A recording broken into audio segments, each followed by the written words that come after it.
Vai estar falando sobre panorama do Antigo Testamento. Gente, eu tenho uma frase que eu gosto muito dela, pastor Leandro Barreto, da Poema. Ouvi ele falando, não sei se é dele essa frase, mas eu acredito que ela é bem pertinente para quando nós estamos estudando a Bíblia. Que ele fala bem assim, não queira ser profundo naquilo que a Bíblia é rasa. E não seja raso naquilo que a Bíblia é profunda. Porque assim, normalmente a gente como ama a palavra de Deus, estuda um pouco a palavra de Deus, sempre acontece de vir algumas perguntas, como do tipo assim, Adão tinha um umbigo? Foi criado por Deus, não nasceu de uma mulher, será que ele tinha umbigo? Gente, isso é uma pergunta rasa. Amém? É a pessoa querendo se aprofundar em algo que não faz sentido nenhum na Bíblia. Mas quando a gente fala de verdade, de profundidade, da pessoa conhecer de fato as Escrituras, acaba não conhecendo, acaba não sabendo e não entendendo, porque está procurando coisas que não vão agregar naquilo que ela deve de verdade estar pensando. Então, assim, esse tema um panorama do Antigo Testamento é um tema abrangente demais, ele é gigantesco. Então eu quero de verdade assim me apegar aqui a alguns tópicos que eu acho que são mais importantes. Claro que eu vou dar toda uma síntese do Antigo Testamento para vocês, mas em alguns tópicos a gente vai parar bastante.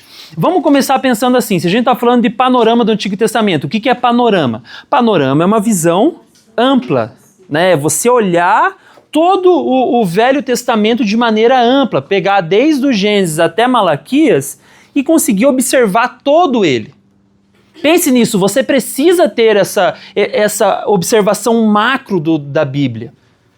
Conseguir olhar do Gênesis até o Apocalipse. Claro que hoje a minha missão é ir até Malaquias com vocês. Mas o que é o panorama? É você ter esse olhar macro. Conseguir olhar, não precisa entrar com profundidade nas situações, mas a gente conseguir observar e você conseguir falar assim, olha, do Gênesis até Deuteronômio foi assim, de Juízes até Esther, daí a gente pega de Samuel até Crônicas, Ruth, Jó, e assim a gente conseguir caminhar, você conseguir olhar a Bíblia no Antigo Testamento dessa forma. Deixa eu perguntar aqui para vocês, quem aqui já consegue ter um olhar de Gênesis até Malaquias, de uma maneira assim, conseguir caminhar? Não precisa ser profundo, mas sabe passar por esses textos da Bíblia.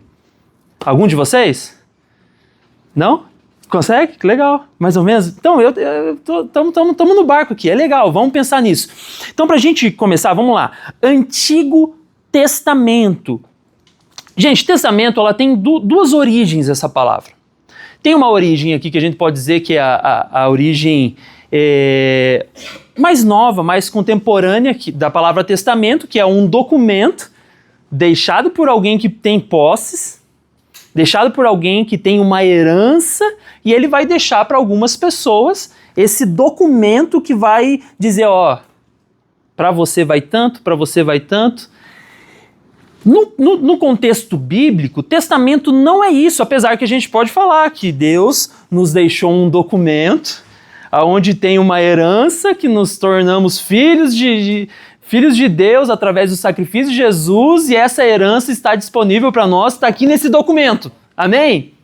Mas, no contexto bíblico, testamento não é isso. Testamento é o pacto, a aliança que Deus fez com o seu povo. São as alianças que Deus vai fazendo desde Adão até os profetas, que vai nos dando o quê? Possibilidade de testemunhar dos feitos de Deus através dos tempos. Amém? Olha lá, então, a palavra testamento é testemunhar, declarar a aliança de Deus, declarar o pacto de Deus conosco.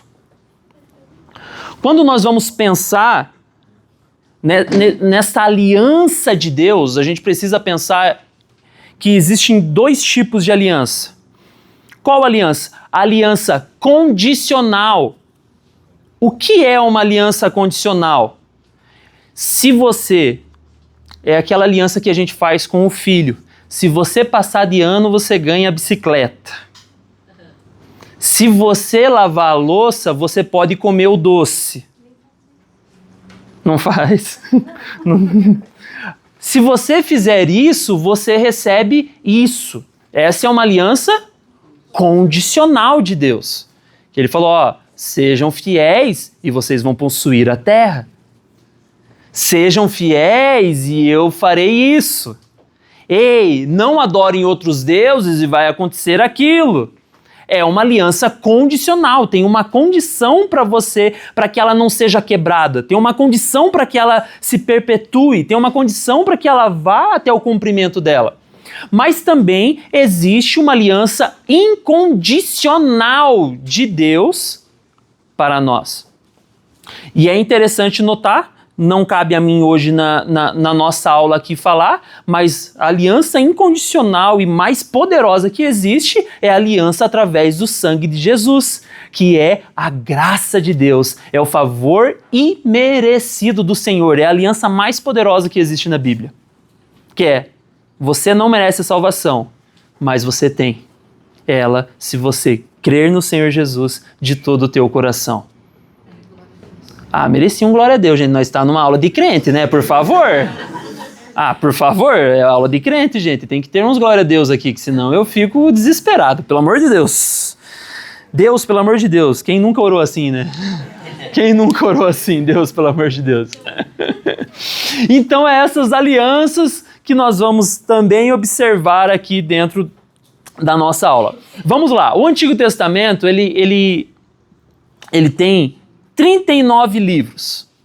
Esses 39 livros, eles mais ou menos foram escritos num período de 1.100 anos. Durou um período de 1.100 anos. Porém, toda a história do Antigo Testamento não durou apenas 1.100 anos. Foi mais ou menos, aproximadamente, 4.200 anos. Então pense, gente, o quanto de história tem em 4.200 anos. Se a gente pegar agora, pós-Jesus, nós estamos apenas no ano 2025. Então, antes, pelos relatos bíblicos, nós temos 4.200 anos. Só que como que eles são divididos? De Adão até Abraão são 2.000 anos. Por quê? Porque não existia um limite de idade. Você vai ver que Deus estabelece um limite de idade em Abraão, que o homem viverá até 120 anos. Vocês já leram isso na Bíblia, gente? Sim? Então, existe limite. Mas quando a gente pega lá Adão, Enoque, tem vários relatos, vários homens da Bíblia que o cara viveu lá 700 e tantos anos, 500, Noé, 500 e tantos, 400. Então, quando chega em Abraão, Deus coloca um limite lá nessa história e essa história vai acontecer o quê? Ela vai durar 120 anos para cada homem. Então, esses 4.200 anos são apenas 1.100 anos que são escritos todo esse Velho Testamento, esse Antigo Testamento, Antiga Aliança. Paz, irmã, se acheguem e sentem. Estamos já discorrendo aqui o assunto, estamos na pegada aqui. Amém, crente? Amém. Vocês estão muito desanimadinhos, porque é segunda-feira, eu vou começar a pregar então, em vez de dar aula. Dá um glória aí. Né? Acho que eu vou pesar na prova então, né? Cadê aqui as maçãs, os docinhos aqui pra mim pegar leve com vocês? Ah, tá louco? Calma, gente, calma. Prefiro o Pix, calma. Tá, vamos lá. Gente, então vamos lá. 4.200 anos. 1.100 anos para ser escrito. E de Malaquias até Jesus, 400 anos de silêncio. Então, nós temos uma história bem grande para tentar fazer um panorama macro aqui e que, de verdade, qual é o objetivo que eu quero como professor, o que me faria muito feliz ao terminar essa aula. Pode sentar aqui, mano. Senta, eu quero ser do meu lado aqui, ó.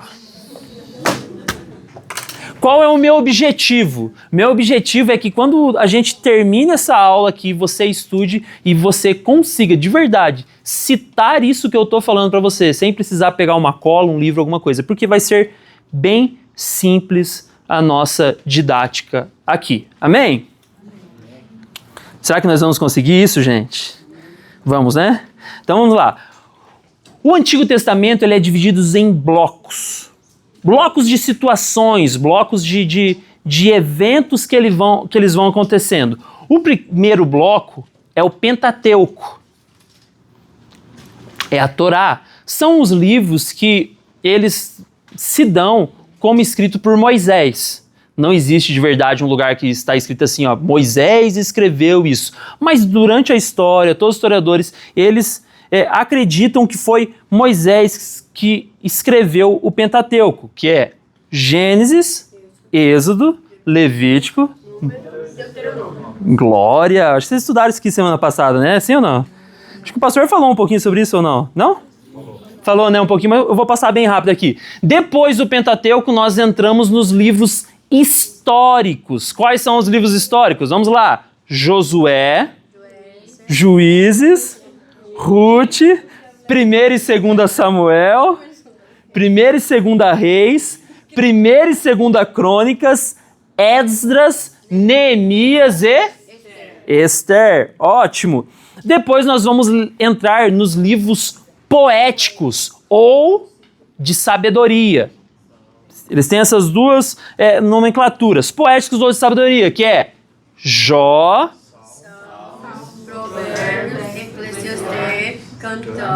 e Cantares, Cântico dos Cânticos. Cantales, né? Pegou ali né? Entrou ali uma outra língua, né? Vamos lá, Jó, Salmos, Provérbios, Eclesiastes e Cântico dos Cânticos ou Cantares de Salomão. Depois nós entramos nos livros proféticos, começando pelos profetas maiores, que é Isaías, Jeremias, Lamentações e Jeremias, Ezequiel e Daniel. São os profetas maiores.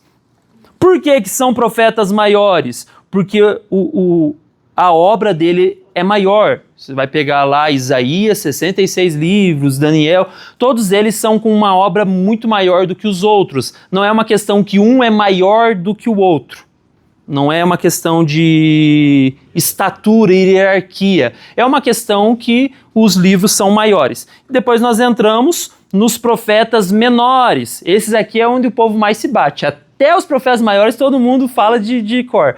Mas os menores são Oséias, Joel, Amós, Obadias, Jonas, Miqueias, Naum, Abacuque, Sofonias, Ageu, Zacarias e Malaquias. Então aqui nós temos todos os livros que englobam esse Antigo Testamento. Então nós vamos começar pelo Gênesis. Vamos lá. Gênesis, que é igual a origem ou igual o princípio, é o que significa o Gênesis. O que nós vamos ver no livro do Gênesis? Nós vamos ver a origem do universo, nós vamos ver a origem da vida, a origem da raça humana, a origem, olha isso aqui que importante que é que nós encontramos no Gênesis, a origem do governo, que é Deus estabelecendo que o homem terá o governo. Nós vemos também a origem do casamento. Infelizmente, nós também vemos a origem da queda, do pecado, mas também no Gênesis nós encontramos a origem da redenção, porque já anuncia lá no Gênesis que um dia nasceria aquele que pisaria na cabeça da serpente. Então, Gênesis ele retrata todas as origens. E nós, como cristãos, cremos que Deus criou todas as coisas, amém? Ou alguém aqui acredita que veio do macaco? Não? Então, acreditamos na mesma coisa, sim ou não? Big Bang. Então, entenda que Gênesis ele fala sobre origens. A origem do Obrigado, você está me ajudando. Eu vou pedir para você sentar aqui, ó. Patriarcado. Todo tipo de origem. E um resumo importante dos acontecimentos é 1. Criação, Gênesis 1. Então, nós começamos por isso. Esses são os acontecimentos mais importantes do Gênesis. 2. A queda, Gênesis 3. Até tem um texto, mas lemos ou não lemos? Vamos ler? Acho que é importante. Abre lá a tua Bíblia, por favor. Então, vamos ler 2 textos aqui, só para embasar aquilo que a gente está falando. Vamos ler Gênesis 1.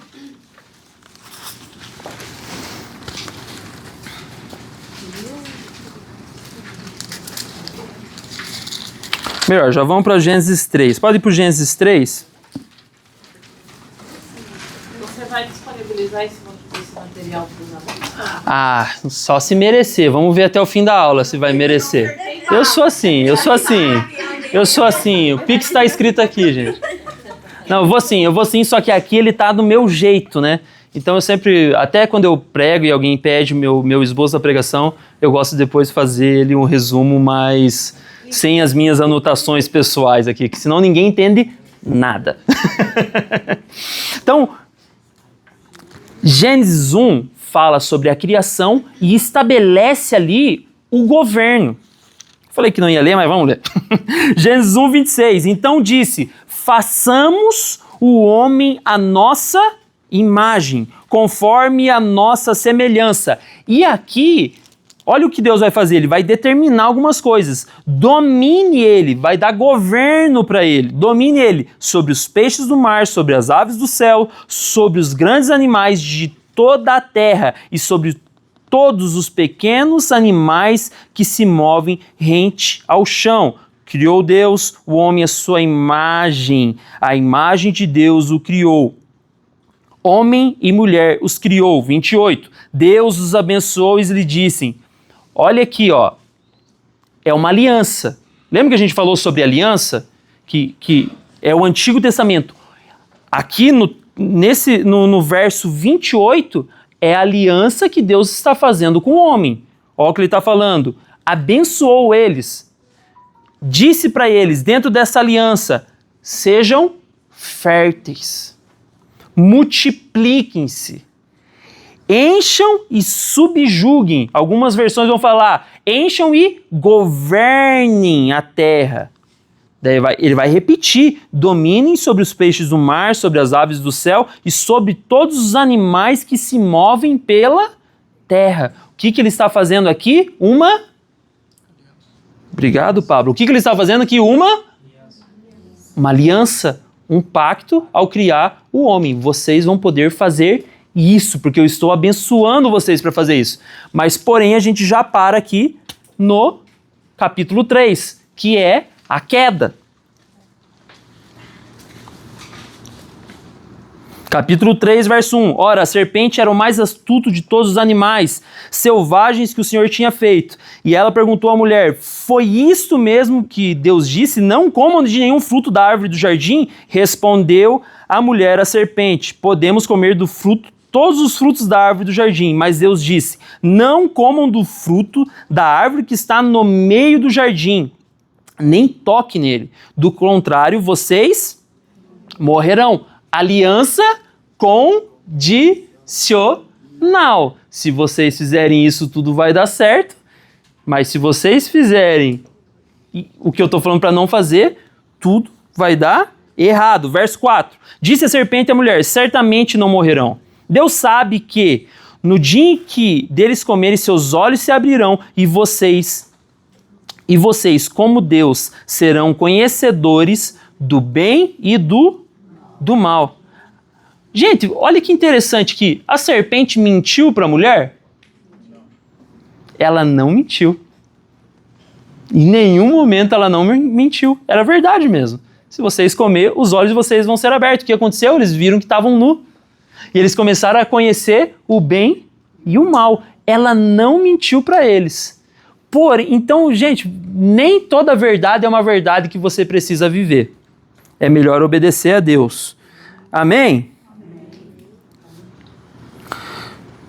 Quando a mulher viu que a árvore parecia agradável ao paladar, era atraente aos olhos, além disso, desejável para dela se obter discernimento, tomou do seu fruto, comeu, o deu ao seu marido, que comeu também. Os olhos dos dois se abriram e perceberam que estavam nus. Então juntaram folhas de figueira para cobrir-se. Ouvindo o homem e a sua mulher os passos do Senhor Deus que andava pelo jardim quando soprava a brisa do dia, esconderam-se da presença do Senhor Deus entre as árvores do jardim. Mas o Senhor Deus chamou o homem perguntando: onde está você? E ele respondeu: ouvi teus passos no jardim e fiquei com medo porque estava nu, por isso me escondi. Verso 11, Deus perguntou: quem lhe disse que você estava nu? Você comeu do fruto da árvore do qual eu proibi vocês comer?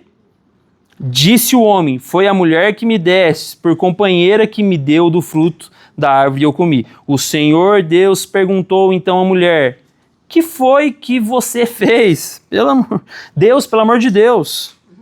Respondeu a mulher: a serpente me enganou e eu comi. Então o Senhor Deus declarou à serpente: uma vez que você fez isso, maldita é você entre todos os rebanhos domésticos e entre todos os animais selvagens. Sobre o seu ventre você rastejará e pó comerá todos os dias da sua vida, porém inimizade entre você e a mulher, entre a sua descendência e o descendente dela. Esses ferirá a cabeça e você ferirá o calcanhar. Agora, olha aqui.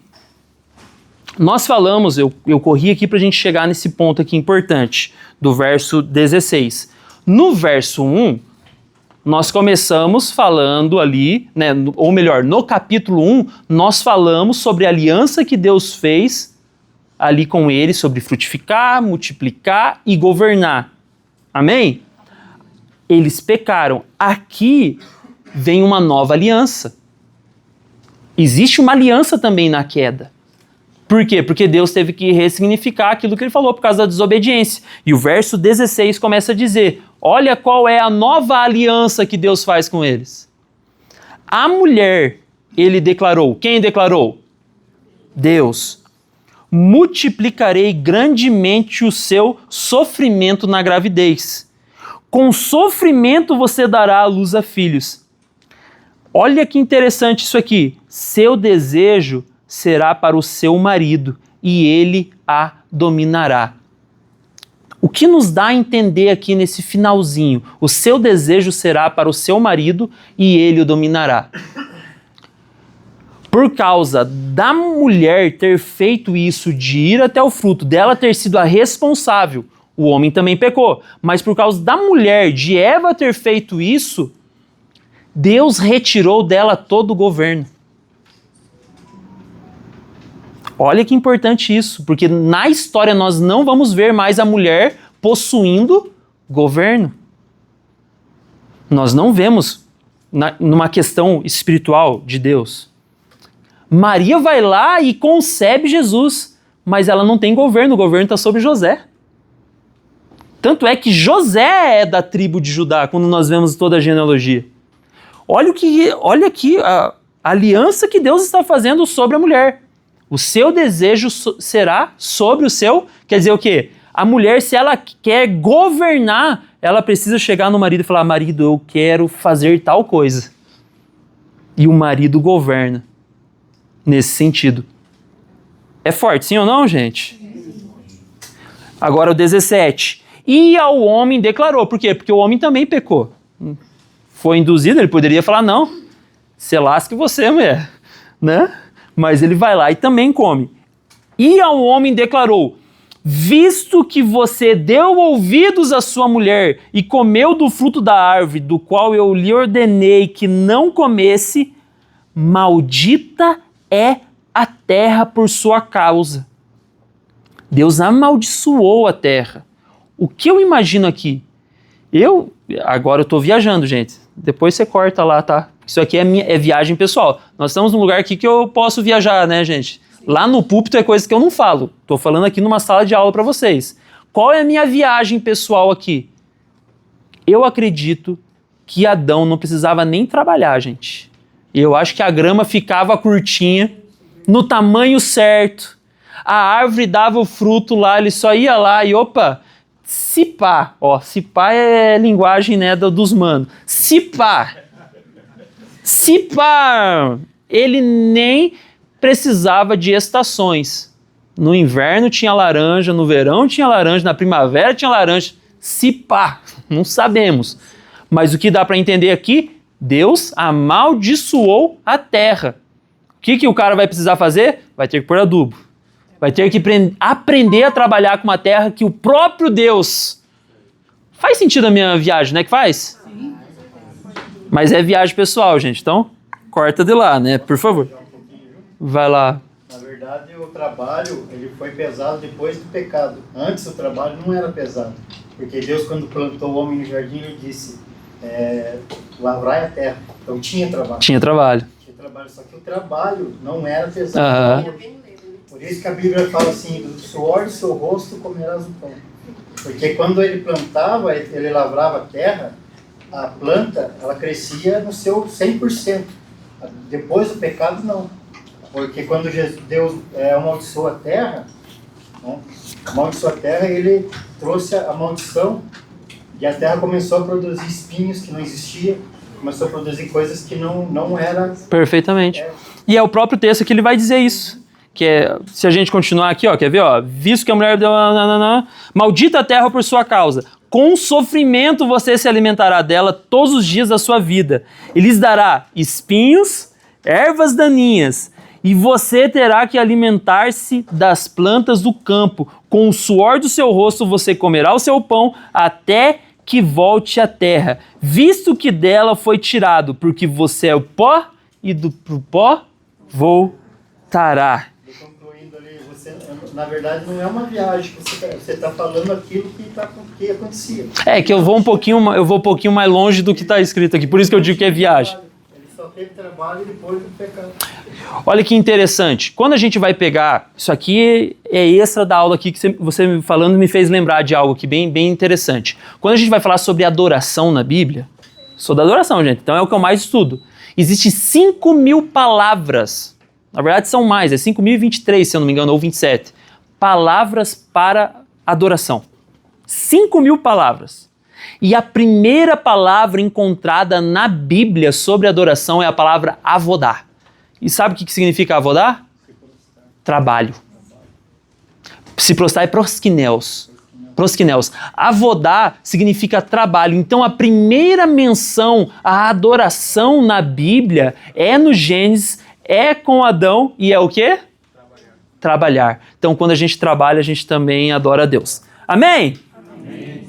Já foi um tempo aqui, né? Então, o primeiro relato bíblico que a gente precisa em resumos de acontecimentos, e eu acredito que o Gênesis é o mais importante de a gente se apegar aqui, é criação, governo, depois a queda do homem, depois nós entramos numa aliança muito importante que Deus fez com o povo que está lá a partir de Gênesis 6, que é o dilúvio. Porque olha o que acontece. Nós vamos falar sobre isso. Mas a gente vai ver que as leis de Deus para o povo, elas vão vir através de Moisés. Amém? Leis morais, mandamentos, faça isso, faça aquilo, anda por aqui, faz desse jeito. A gente vai ver que é lá em Moisés. Então, antes, as únicas leis que deveriam existir para o homem são leis morais. A qual ele vai vendo que assim, com licença, Pablinho, porque ali é uma irmã, então tem que fazer em você, foi pego. Se eu chego aqui, ai, opa, beliscar faz mal. Alguém precisa me falar que beliscar faz mal? Não, isso é uma lei moral que conforme você vai vivendo, você vai entendendo que ficar chutar também não faz... Consegue entender, gente? Mais didático do que isso, não tem como. Por quê? Porque leis mesmo estabelecidas, organizadas, vamos dizer assim. Claro que existe leis também no Gênesis, mas leis organizadas a gente só vai encontrar depois de Moisés. Então o que acontece? O povo estava de verdade em decadência. Nós temos relatos no Gênesis de homem com homem, mulher com mulher, Homens entregando seus filhos para ter relações sexuais. Então o que se chama isso? Depravação total. A humanidade estava em depravação total. Então a Bíblia vai dizer assim que o Senhor achou apenas um justo sobre a terra. O que a Bíblia está querendo dizer? Que em questão à moralidade, alguém se preservou. Tá todo mundo lá indo para a depravação. Um cara não fez isso. Como é o nome desse cara? Noé. E o que Deus faz, então? Chama ele para construir a arca, tudo aquilo lá que vocês conhecem, tal. E quando eles vão lá, acontece o dilúvio, tá lá na arca, Noé com os animaizinhos, bonitinho lá, tal. Passa todo aquele processo. Quando desce, qual é a aliança que Deus faz com Noé? O arco-íris. Estabelece o arco-íris e fala, ó, toda vez que você olhar isso aqui, você se lembre da minha aliança contigo. Jamais destruirei a terra com água. Então quando os meteorologistas, nossa, eu falei de primeira, gente, respeita. Quando eles começam a falar sobre o aquecimento global e que a água ia invadir, cara, quem lê a Bíblia tem que ficar de boa. Porque se Deus falou que não vai mais fazer isso, por que eu vou me preocupar com isso? Não vai ser. Se liga, tá ligado? Então nós que... Cara, quem crê na Bíblia não tem que se preocupar com essas paradas aí, não. Ah, porque vai derreter a geleira e vai inundar tudo e tal. Eu não me preocupo. Por quê? Porque existe uma aliança. Toda vez que eu vejo o arco-íris, eu lembro disso. O arco-íris não pertence ao movimento LGBTQY+HJP.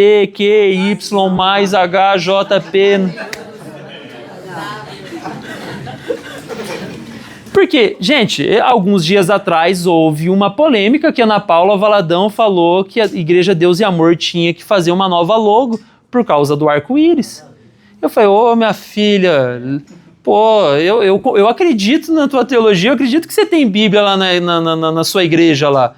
Não, a Igreja de Deus e Amor, na verdade, tinha que colocar até mais evidente aquele arco-íris, porque demonstra a aliança que Deus fez com o seu povo. E agora vamos lá, a gente estava falando sobre aliança condicional e incondicional. A aliança do arco-íris é condicional ou incondicional? Incondicional. Incondicional. É uma lembrança, né, de que ele nunca mais vai destruir. Então, existe depravação como existia no tempo de Noé?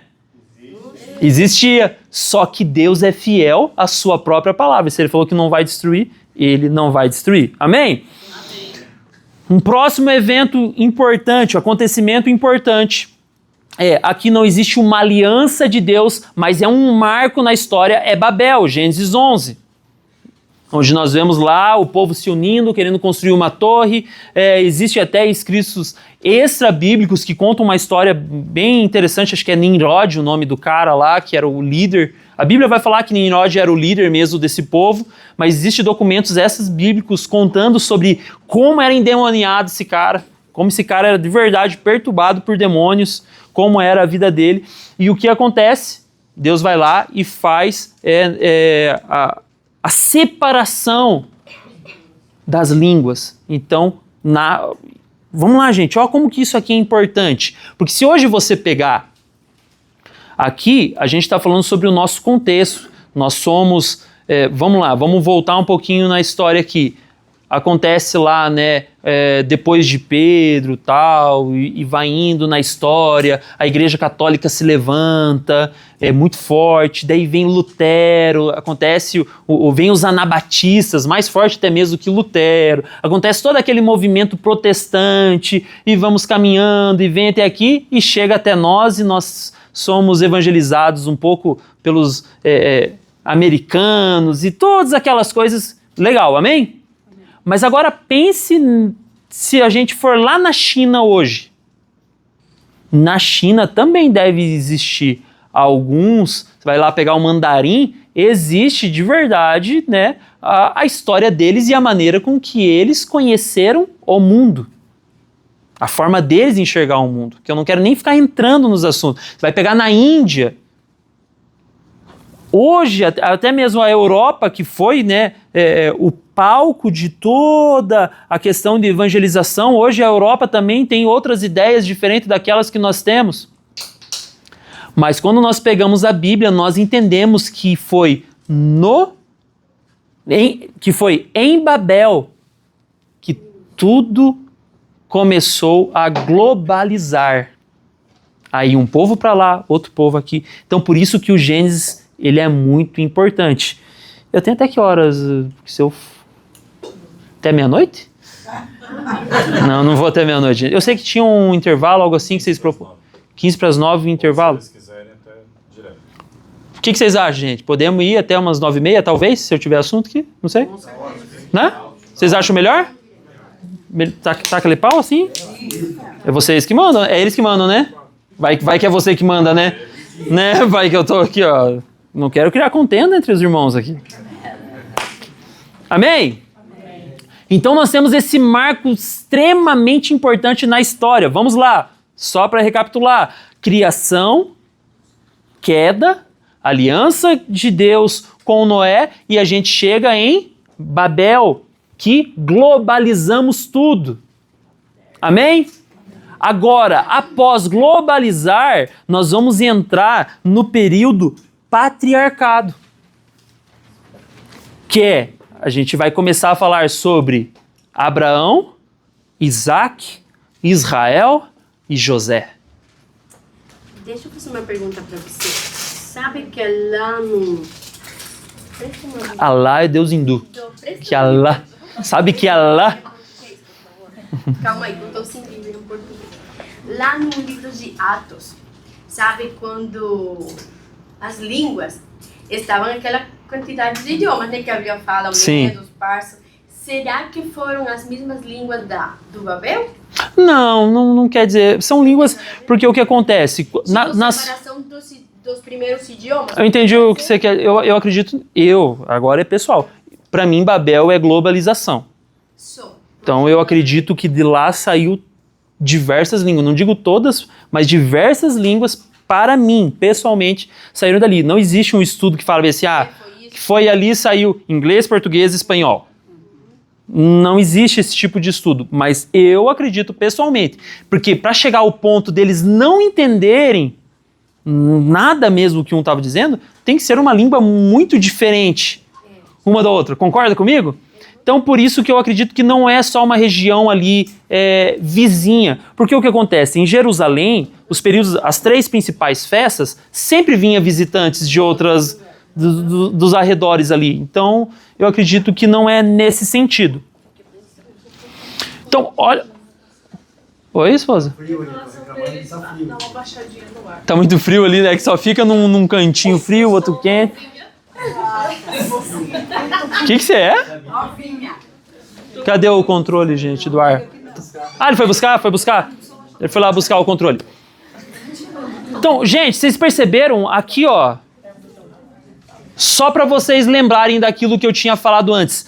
A gente veio aqui, ó, da criação até Babel. Lembram quantos anos que eu falei que era de Adão até Abraão? 4.000 anos é até Malaquias. 2.000 anos. A gente acabou de sintetizar o quê? 2.000 anos, gente, pelo amor de Deus. Então, por isso que é um pensamento macro. Nossa, tanta coisa que aconteceu. Porém, a Bíblia vai relatar que os principais acontecimentos é essa aliança de Deus. Da criação, da queda, do dilúvio e de Babel. Até a gente entrar no patriarcado, que é onde nós vamos entrar agora. Um Deus de Abraão, de Isaac, de Israel ou de Jacó, indiferente, e José. Amém?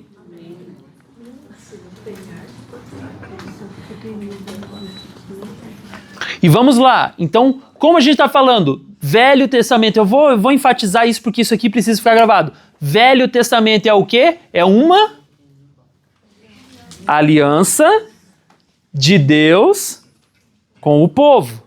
Então nós vamos falando de algumas alianças. Por que nós temos que entrar agora no patriarcado? Porque é a aliança de Deus com Abraão, com os patriarcas. Então vamos lá. Olha aqui, aliança de descendência. O que a Bíblia vai falar lá em Gênesis 12? Abraão, você será famoso. Teu nome será grande. Olha as estrelas do céu, olha as areias, areia do mar. Assim será a sua descendência, incontável. E isso faz de nós o quê?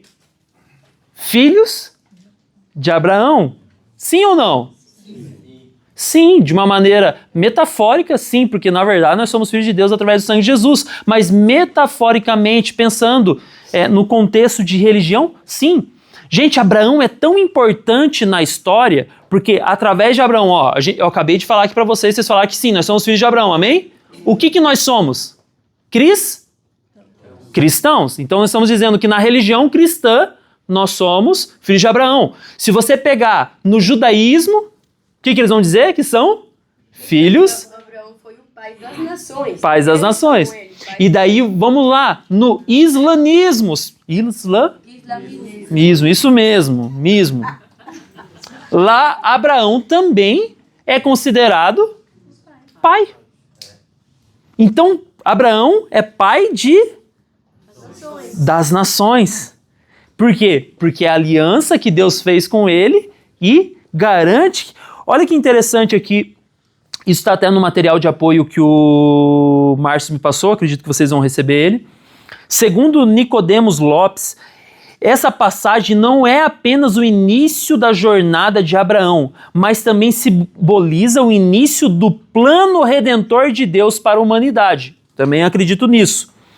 Qual é ele? A promessa de fazer de Abraão uma grande nação e abençoar todas as famílias da terra através dele antecipa a missão de Jesus Cristo e o estabelecimento do povo de Deus composto por todas as nações da terra. Abra sua Bíblia aí, por favor, alguém com a Bíblia aí em Colossenses. Gálatas. Gálatas, capítulo 3, verso 8.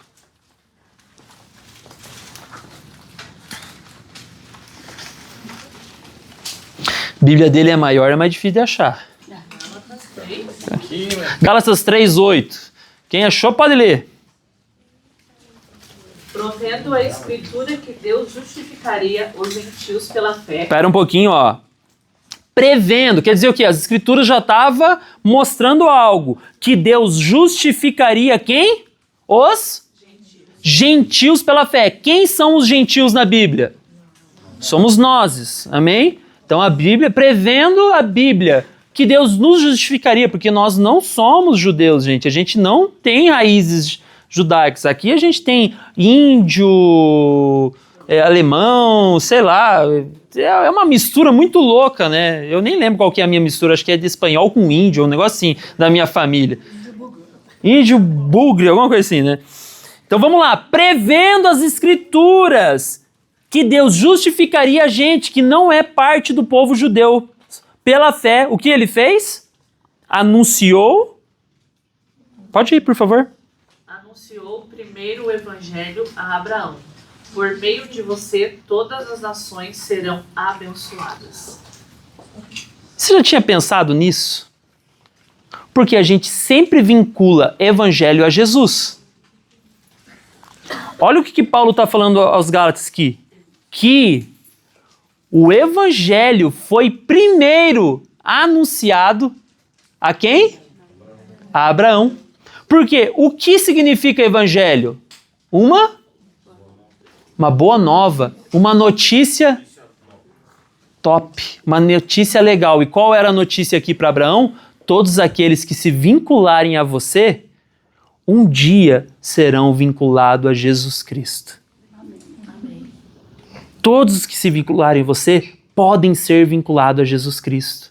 Por quê? Porque todo evangelho precisa, por mais a notícia aqui não é a mesma notícia que nós falamos. A boa notícia para nós é o quê? Jesus morreu, ressuscitou, prometeu que vai vir nos buscar e que nós vamos reinar com ele. Essa é a... Porém, aqui também existiu uma boa nova para aqueles que se vincularem a Abraão. Por quê? Porque toda a Bíblia, toda a Escritura vai apontar para Jesus de alguma forma. Amém? Vamos lá então, continuando o patriarcado. De Abraão temos Isaque, o filho da promessa. De Isaque temos Jacó, que lutou com Deus e Deus muda o seu nome para Israel. E de Israel, ó, já está falando, Israel que é o filho de Jacó, que hoje é o nome da nação. De Israel nós vamos ter 12 tribos, que são a base da nação de Israel. Essas 12 tribos são, primeira, a tribo de Ruben, Simeão, Levi, Judá. É interessante a gente pensar em Judá aqui, porque a Bíblia vai falar que de Judá é que vai sair toda a realeza de Israel. Então, todas as vezes que nós falamos de realeza de Israel, nós estamos falando que ela vai passar por Judá. Por isso que o leão da tribo de Judá, da raiz de... Quem é esse? Jesus. Jesus, ele precisava vir da genealogia de Judá. Amém? Depois temos Dan, Naftali, Gad, Aser, não sei, Issacar, Zebulun, Efraim, Manassés, normalmente, né, juntam Manassés e Benjamim, né, como sendo as tribos até mesmo de José. Amém? Então, esse é o resumo do Gênesis. Porém, quando a gente vai pensar mais macro, ó, a gente peguei aqui e coloquei todo o Gênesis num gole só, né? Mas se a gente for olhar mais macro, a gente tem que falar o quê? Que Gênesis é a criação. Simplesmente, Gênesis é o olhar da criação. Criação da humanidade, criação de céus e terra, criação das alianças de Deus e todas aquelas outras criações que a gente foi falando. Amém? Agora a gente vai então para o segundo livro do Pentateuco, que é o Êxodo. Êxodo significa passagem, saída ou a partida. Fala de você sair de um lugar para o outro. Então vamos lá. O que está acontecendo aqui? Nós estávamos indo desde Adão, nós chegamos até José. Com José, todos nós aqui já sabemos o que tinha acontecido com ele. José, os seus irmãos ficam enciumados com ele, jogam ele numa cisterna. Aonde que José vai parar, gente? No Egito. Vai parar numa nação estrangeira, numa nação que não adora o Deus de Israel. É isso que está acontecendo. Então tá lá, começa a ter fome na terra, os seus irmãos vão lá, se encontram com ele. Lembram daquela situação da Bíblia? Acho que todo mundo aqui lembra dessa passagem bíblica, amém? Seus irmãos se encontram com ele. O que José faz? José traz todos os seus irmãos para o Egito. E aí nós estamos falando de mais ou menos 70 pessoas que vão junto com José, que saem do lá, povo hebreu, até mesmo seu pai Jacó, vão todos para o Egito. E o que acontece? Aqui a gente tem um período de mais ou menos 400 anos. Nós temos um período aqui, ó, desde José até Moisés, mais ou menos 400 anos. E o que acontece? Essas 70 pessoas, elas se multiplicam e mais ou menos se tornam 2 milhões de pessoas. É bastante gente, sim ou não? De 70, nós vamos para 2 milhões de pessoas. Multiplicou. E o que essas pessoas estão fazendo? Elas estão vivendo aonde? É a terra que Deus tinha prometido a Abraão? Não. Mas olha que interessante, Deus fez uma promessa condicional ou incondicional a Abraão? Incondicional. Ele não falou bem assim, ele só falou, sai da tua terra, da tua parentela, vai para o lugar que eu te mandei. Abraão fez isso? Então ele obedeceu o que Deus tinha pedido. Por mais que teve uns percursos lá, levou, né, o prime, fez toda aquela coisa, mas ele fez o que era para fazer. Então essa aliança, olha como que é interessante as alianças que Deus faz. Essa aliança, ela se permanece viva. Passa os seus 400 anos, Deus lembra do seu povo. É interessante o número 400 na Bíblia, porque existe várias recortes de 400 em 400, que não vem ao caso, mas é bem interessante isso. Então Deus lembra da aliança, o que ele faz? Chama Moisés. Ele levanta Moisés para ser o que vai dar início à restauração do plano de Deus a Abraão. Abraão já tinha morrido, já tinha dado seus anos lá, os 120 anos, já foi, nem sei quantos anos viveu Abraão, mas viveu um bom tempo lá, mais de 100 anos, né? Porque só para ter Isaac foi quase com 100 anos, né? Sara, não sei, por aí. Mas veja que interessante, já morreu, já aconteceu tudo, já se perdeu tudo. Mas o que acontece? Deus chama Moisés. Então, quando a gente pensa no Êxodo, o Êxodo é para cumprimento da palavra de Deus a Abraão. Amém? Então, como que acontece isso? Moisés tira o povo de dentro do Egito. Dentro disso, o que acontece? As 10 pragas, que nós vamos lembrar, as 10 pragas. Olha que interessante, dentro das 10 pragas, qual era a última praga? Morte dos primogênitos. O que Deus fala? Vai lá, mata o cordeiro, pega o sangue dele, passa nos umbrais das portas. Quando o anjo da morte passar, se vê que tiver sangue lá, o primogênito não morre. Porém, se não tiver o sangue, o primogênito vai morrer. Isso se estabelece como uma das festas mais importantes que são celebradas até hoje, tanto pelos cristãos como no judaísmo, que é a Páscoa. Aqui é o estabelecimento da festa da Páscoa, que é lembrar o quê? Deus livrou os primogênitos de Israel. Porém, todavia, quando nós olhamos para, como eu falei, todo o Antigo Testamento sempre vai apontar para Jesus. Qual é a verdadeira Páscoa? O primogênito, se tivesse o sangue do cordeiro, não ia morrer. Porém, para que a lei do domínio das trevas caísse por terra, Deus entrega o seu primogênito por nós. Como ovelha muda ao matadouro e resgata todos nós, porque nós então já vivemos, gente, até me arrepia de pensar nisso, porque nós vivemos o êxodo de Deus através do sangue de Jesus. Nós não estávamos lá nesse período da terra, mas existe uma fagulha, uma partícula de Deus em nós por causa de Jesus. E daqui uns dias nós vamos celebrar a Páscoa. Que seja um dia muito importante para você. Que seja um dia de aliança, de lembrar da aliança de Deus com o seu povo. Amém?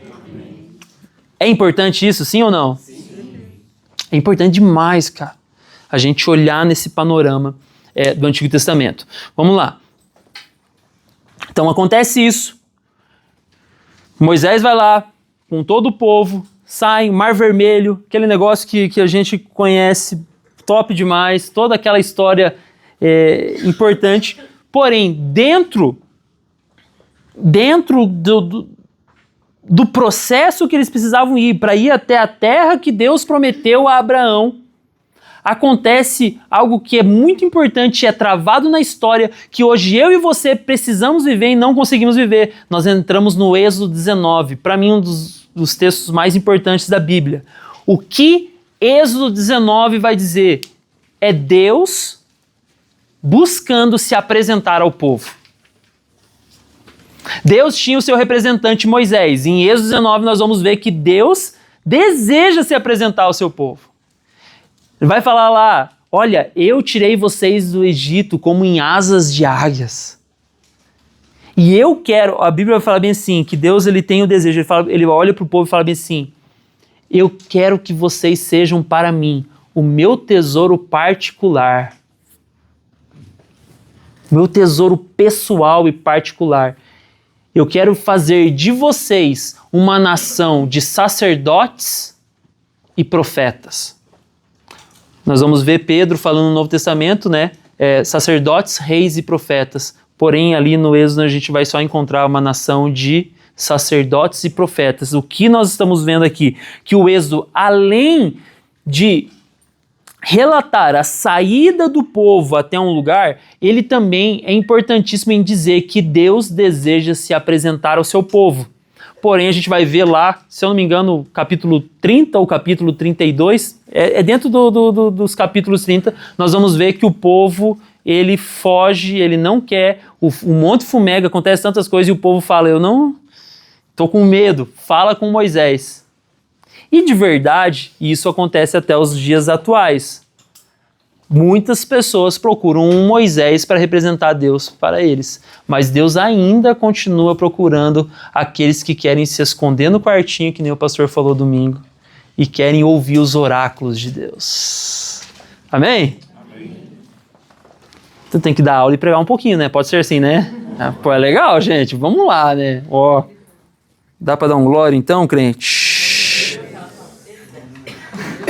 Ele gosta. No Êxodo também nós vamos ver Deus instituindo as leis, né, morais através lá dos mandamentos.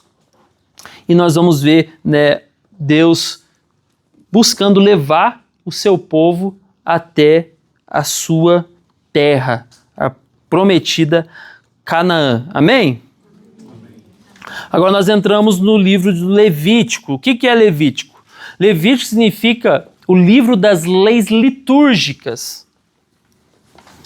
É interessante porque o nome também Levíticos ali também se deriva da tribo de Levi. Apesar de que todas as vezes que a gente fala assim, Levítico, livro das leis. Talvez, né, quem estuda um pouquinho sempre vê que, mas também é derivado de Levi. Por quê? Porque a tribo de Levi era a tribo responsável pela liturgia.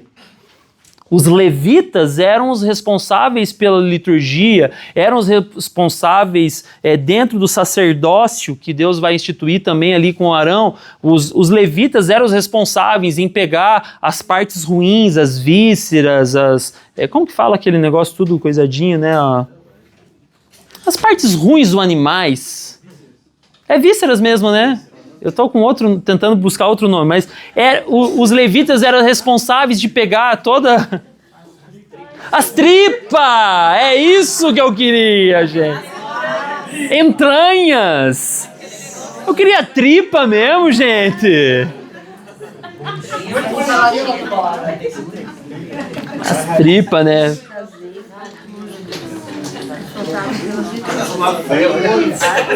Poxa, gente. Então, esse povo, a tribo de Levi, eles eram os responsáveis em pegar as entranhas, as vísceras e as tripas, né? Levar o bucho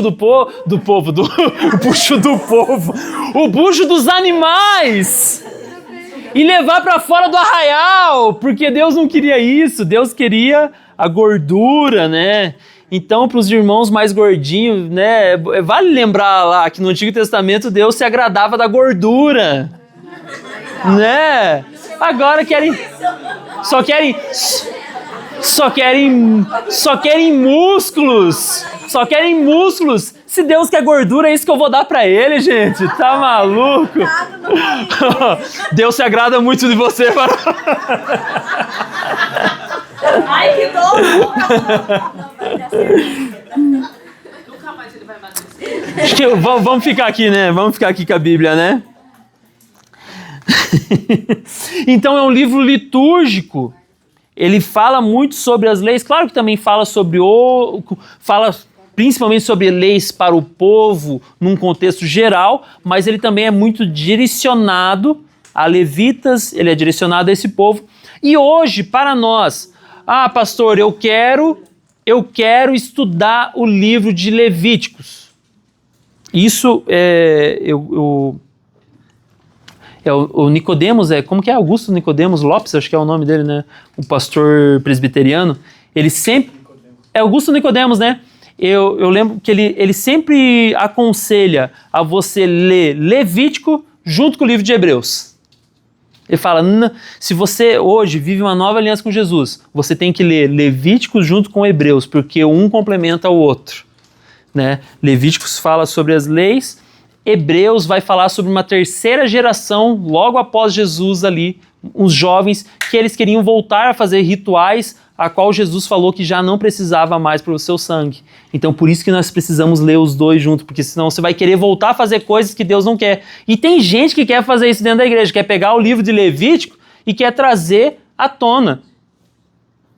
Posso ser polêmico? É porque eu fiquei pensando aqui, se eu falo ou não falo, né? Acho que polêmica é bom, né? Porque daí, tipo, faz todo mundo ficar... Sem polêmica não é bom. Os caras já... Polêmica. Mas sabe o que eu tô tentando lembrar? É que assim, ó, vamos lá. Nós vamos falar sobre isso também. É que Levítico e Deuteronômio, o que acontece? Levítico é o livro das leis quando o povo está saindo de Israel. Agora, Deuteronômio é Moisés relembrando as leis antes deles entrarem na terra. Porque o povo que entrou na terra não é o mesmo povo que saiu do Egito. É uma outra geração. Então o livro de Deuteronômio é o quê? É uma releitura, digamos assim, do livro de Levítico. Então é por isso que a polêmica, eu não lembro se está em Deuteronômio ou se está em Levítico. Mas olha, eu vou falar e não dá nada. Qual é a polêmica? E vai morrer aqui, não vou dar oportunidade para ninguém falar. Nasceu em mim e morreu em mim essa polêmica, amém? Que hoje ela já está mais simples. Mas quando a gente pega o livro ou de Levítico ou de Deuteronômio, tem gente que vai falar sobre as questões de tatuar a pele. Porque está escrito lá, não faça marcas nos seus corpos e não sei o quê. E daí hoje querem usar na Nova Aliança esse mesmo texto para dizer que não se deve fazer tatuagens. Isso é polêmico, sim ou não? Mas se for para a gente levar em consideração esse texto de Levítico, não faça marcas na sua pele, ou Deuteronômio, depois vocês procuram lá, também vai ter que levar em conta alguns versículozinhos para frente que vai falar bem assim, não passe a navalha na sua barba nem no seu cabelo. Nossa, nem cortar o cabelo. Até as cores da roupa. Eu falei que não ia dar oportunidade. Segura! Calma! É polêmico? É polêmico. Mas, olha lá, tira a polêmica de lado. Eu vou dar para você a ótica da Bíblia que a gente precisa. Quer ler as leis de Deus em Levíticos, leia sobre as lentes da carta aos Hebreus. Ponto final. Para mim, é um dos livros da Bíblia que eu mais amo, o livro de Hebreus. Então, não podemos olhar pela ótica apenas de Levítico ou Deuteronômio. Nós temos que olhar pela ótica de Hebreus, que fala que nós temos um sumo sacerdote segundo a lei de Melquisedeque. Qual é a lei de Melquisedeque? Abraão deu o dízimo de tudo e Melquisedeque deu para ele pão e vinho. É essa a lei que se vigora até hoje. Então, você quer ser abençoado? De verdade, às vezes a gente não... Eu sou um cara que procuro não falar isso em púlpito. Dá teu dízimo que você vai ser abençoado. Não gosto desse tipo de abordagem para falar dízimo. Eu não gosto desse tipo de abordagem. Mas se a gente quer andar segundo a lei de Melquisedeque, é essa a abordagem. Dá o dízimo de tudo e você vai ter pão e vinho para sempre na presença de Deus. Então, o que está dizendo? Não é mais necessário a morte de animais, como está escrito lá, mas sim a lei de Melquisedeque. Amém? Amém. Tá bem explicado, gente? Alguém precisa fazer alguma pergunta? Faz aí. Não? Ou eu tô indo muito bem ou eu tô indo muito mal quando não tem pergunta. Né? Pô, eu preciso mesmo. Tá. Vai para a primeira opção que é melhor. Oi? Vai para a primeira opção que é melhor. Feito muito bem. A lei ela serviu de aio até Cristo. Oi? A lei serviu de aio até Cristo. A lei ela direcionava Cristo. Até chegar em Cristo.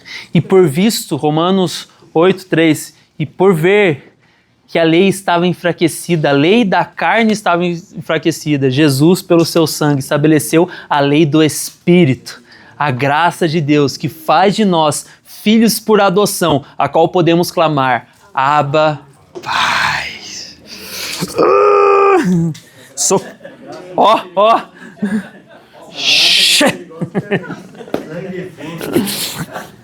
Vamos lá, gente? Então, passamos pelo Gênesis por completo, né? Uma questão macro. Passamos pelo Êxodo, falamos agora Levítico, entramos em Números. Esses livros, gente, o Pentateuco, até ali os Juízes, a gente vai falar assim um pouco desse jeito que eu estou falando com vocês. Quando a gente chegar nas histórias dos reis, daí eu vou decorrer mais, porque não adianta. 1 Samuel, 2 Samuel, 1 Reis, 2 Reis, 1 Crônicas, 2 Crônicas, Esdras, Neemias e Ruth, são tudo livros complementares na história. São tudo coisas complementares, então eu não vou precisar falar sobre esses livros assim pontualmente, que nem eu estou falando desses aqui, tá bom? Então vai ficar um pouquinho mais rápido aí, porque eu estou vendo que meu horário está indo aqui. Vamos lá, Números. Tá gravando ainda, tá, né? Números. O que é o livro de Números? É o primeiro censo da Bíblia. É onde Deus fala, ó, vamos contar toda a nação aqui. Moisés pega e vamos contar todo mundo aqui. Ó, esse livro, além de contar, organizar e numerar os israelitas, ele também estabelece os fundamentos do sacerdócio. Ele vai trazer como o sacerdócio deveria funcionar segundo a lei de Arão, segundo sacerdócio arônico. Não tem a ver com esse que a gente acabou de falar, que é o sacerdócio de Melquisedeque.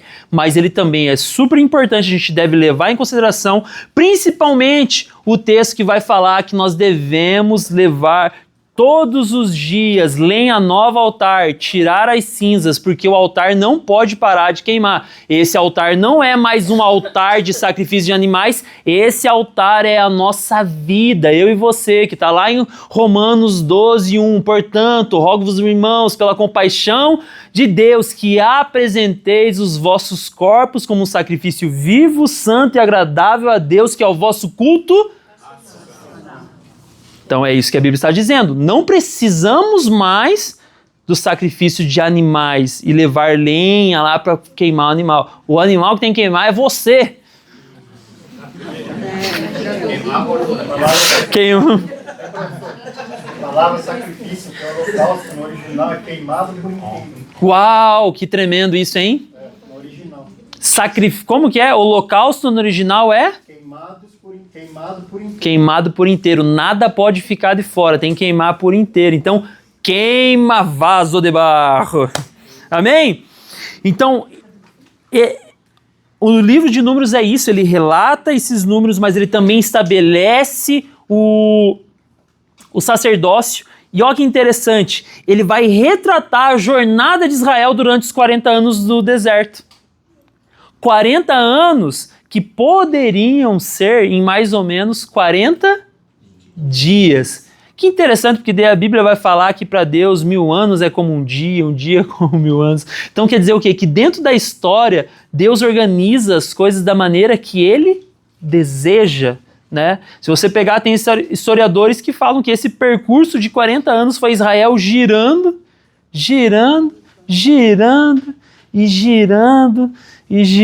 porque eles tinham que obedecer da maneira que Deus queria que acontecesse lá, mas eles não fizeram isso. Amém?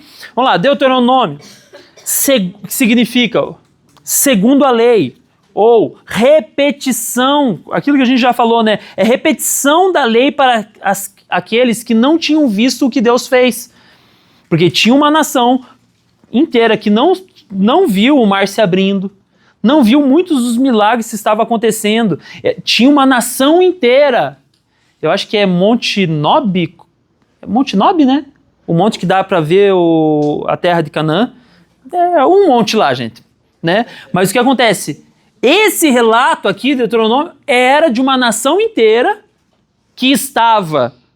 Eu acho que é Monte Nob. Estava nesse monte, eles viam Canaã, mas não entravam.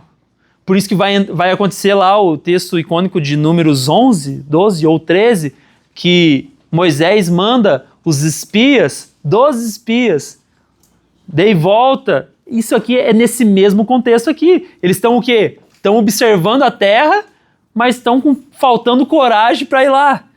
Daí vai lá, eles voltam com cachos de uva, voltam com toda aquela situação, e daí os caras vão falar assim, opa, a gente deve entrar. Ou melhor, os 10 vão falando assim, não, lá tem gigantes, lá vai ser difícil, ó, pelo que eu... E daí tem 2 caras que falam assim, opa, vamos lá, vamos para cima e vai dar tudo certo e tal. Então é esse o relato que a gente vai ver aqui. Amém? 3 coisas importantes para a gente pensar sobre o livro de Deuteronômio. 1, é relembrar o cuidado de Deus. 2, é encorajar o povo a obedecer às leis, porque ele está relembrando, ele está falando, me obedece que vai dar certo, gente. É mais ou menos isso que Deus está falando, me obedece que aqui, é daquele jeito. E outra, é ensinar a honrar e obedecer a aliança que Deus fez. Amém? Aqui também nós vamos encontrar os direitos e deveres do povo de Deus. Além de encontrar isso aqui, nós vamos ler. Abra a tua Bíblia lá em Deuteronômio, capítulo 6.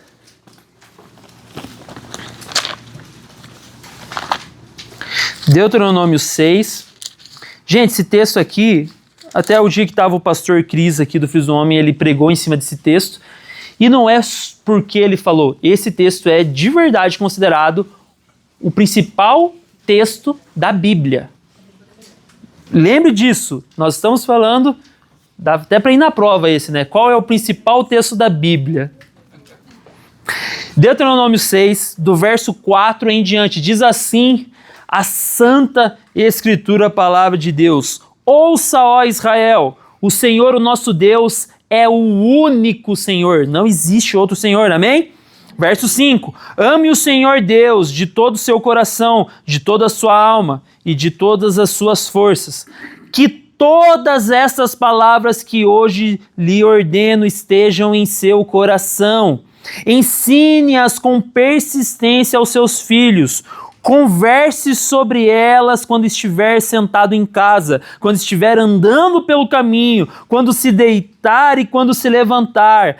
Amarre-as como um sinal nos braços e prenda-as na testa. Escreva nos batentes das portas de suas casas e em seus portões. Esse texto é considerado o principal texto da Bíblia. Ouça, Israel, há apenas um único Deus. E daí a gente entra no... É a maneira que eu gravei o mandamento, né? Como Jesus falou, o amor café. Já ouviu falar sobre o amor café? Como que fala assim quando a gente... quando você pega uma palavrinha assim, ó, pensa café, C de coração, A, acrônimo. É acrônimo? Acrônimo, né? Então... Amor Café é o acrônimo para você jamais esquecer. Ame ao Senhor com todo coração, C de coração, A de alma, F de força e E de entendimento. É o amor café da Bíblia, do texto mais importante, o mandamento mais importante falado por Jesus. Perguntado, qual é o principal mandamento? Ama ao Senhor teu Deus com todo o seu coração, com toda a sua alma, com toda a sua força, com todo o seu entendimento, e ao seu próximo como a ti? Oi, irmã? É que ele diz que é acróstico. Tá ali, acróstico? É parente da acrônimo. Acróstico, acrônimo. Eu acho que é quando a gente faz uma siglazinha com as letras pra...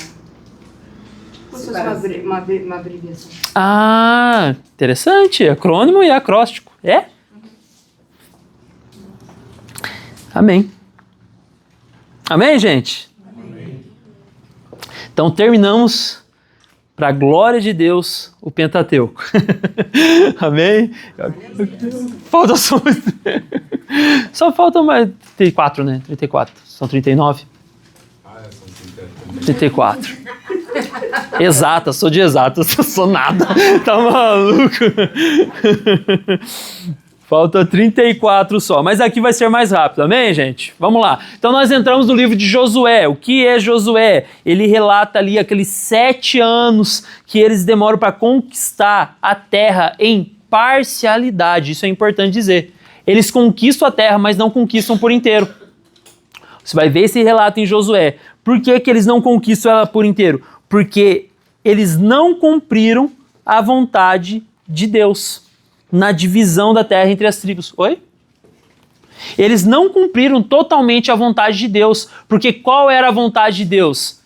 Já estava lá no Levítico, Números ou Deuteronômio, estava um desses três, dizendo que quando eles entrassem na terra, não era para eles se darem em casamento com outros povos. Eram para eles casarem entre si ali. Já tinha gente suficiente, 2 milhões de pessoas, gente. Tem gente suficiente para continuar. Só que o que eles vão lá? Eles vão se unir aos moabitas, aos cananeus, eles vão se unir com outros povos, e isso é desobediência àquilo que Deus tinha mandado. Então, apesar da promessa ser incondicional a Abraão, a atitude do povo de Israel condicionou Deus a não liberar a promessa por completo da terra de Canaã. E por eles não viver por completo essa promessa, ela não se cumpriu. Olha o que eu estou falando aqui. A promessa de uma nova terra não se cumpriu neles. Aonde que essa promessa vai se cumprir? Em nós, quando reinarmos com Jesus aqui na terra. Novo céu e uma nova... Que loucura, né? Novos céus e nova terra. Que loucura! O Antigo Testamento sempre apontando para o Novo. Então, aquilo que o povo de Israel não viveu, eu vou viver. Amém. Pega essa, engole essa aí, povo de Israel. Amém? Então, eles fizeram isso, eles não obedeceram, então foi parcialidade, então essa promessa se torna verdade para nós. Daí nós entramos no tempo dos juízes, considerado um dos tempos mais sombrios da Bíblia. Por quê? Porque no tempo de Juízes, por eles terem ali, quando entraram na terra, começaram a se dissipar, começaram a casar entre outros, começaram a mesclar aquilo que Deus não queria que eles fizessem, eles começaram a ser seu próprio inimigo. No livro de Juízes nós vamos ver que não precisava mais ter inimigo. Não precisava nem dos filisteus. O próprio povo estava sendo inimigo entre si. Eles estavam vivendo de maneira terrível, ó. Porque eles falharam quando não expulsaram os cananeus, quando não expulsaram os outros povos. São 330 anos sombrios por Israel não obedecer a Deus. Casaram e se deram em casamento com outros povos que adoravam a deuses estranhos. Que chegou ao ponto de Israel não precisar ter inimigos mais. Eles eram inimigos entre si. Esse é o relato dos juízes. Mas o que acontece? Por que existem juízes? Para vocês entenderem. Está lá o povo sofrendo. De repente, se levantava em algum lugar alguém clamando por misericórdia. O que Deus fazia? Tinha misericórdia, levantavam do juiz. Consegue entender?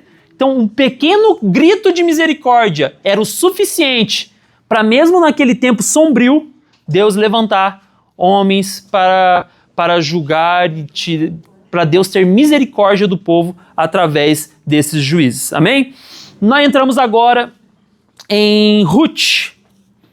Olha que história interessante, porque Ruth aqui vai falar sobre uma mulher. Ruth não era uma mulher que pertencia ao povo de Israel, ao povo hebreu.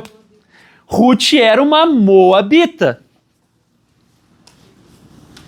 E olha o que acontece. Está lá Ruth com uma moabita. Noemi, né, a sua sogra, vai lá, perde o marido, perde os filhos, perde tudo. Ela ouve falar, lá em Belém há pão para nós. Em Belém tem pão. Ela decide ir até Belém. Ruth se junta a Noemi. Você conhece a história, acredito. Se junta a ela e fala, um dos textos mais importantes ali também nesse contexto que é, vamos ler? Acho que é importante lá. Abre lá em Ruth. Ruth 1, 16.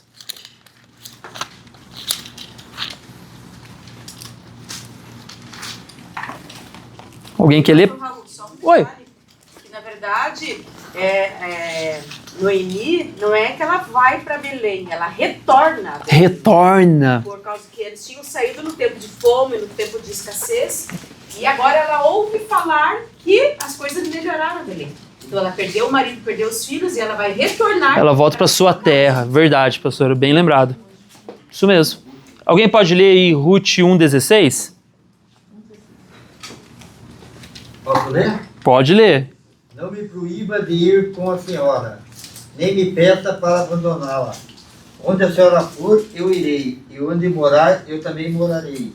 O seu povo será o meu povo, e o seu Deus será o meu Deus. Tremendo, né? Pode ler o 17 também. Onde a senhora morrer, eu morrerei. Também e ali serei sepultado. Que o Senhor me castigue se qualquer coisa, a não ser a morte, me separar da senhora. Tremendo, porque olha o que está acontecendo aqui. Nós estamos falando sobre uma mulher que não fazia parte do povo hebreu, decidindo voltar para casa, como a pastora lembrou aqui com Noemi, voltar para casa de Noemi, decidindo ir lá. Quando chega lá, o que ela encontra? Ela encontra o marido. Como é o nome desse marido? Boaz. Eles têm um filho. Como é o nome do filho? Obed. Esse Obed também vai se dar em casamento, vai ter um filho. Como vai se chamar esse filho? Jessé. Jessé. Salmão é antes de Obed. Sim, mas é só seguindo o texto. Vamos encontrar quem? Jessé. Jessé é pai de quem? E Davi é da descendência de quem? De Jesus. Olha como que isso aqui se encontra com um paralelo a nós. A promessa de Deus era para Israel. Israel não cumpriu a vontade de Deus para si.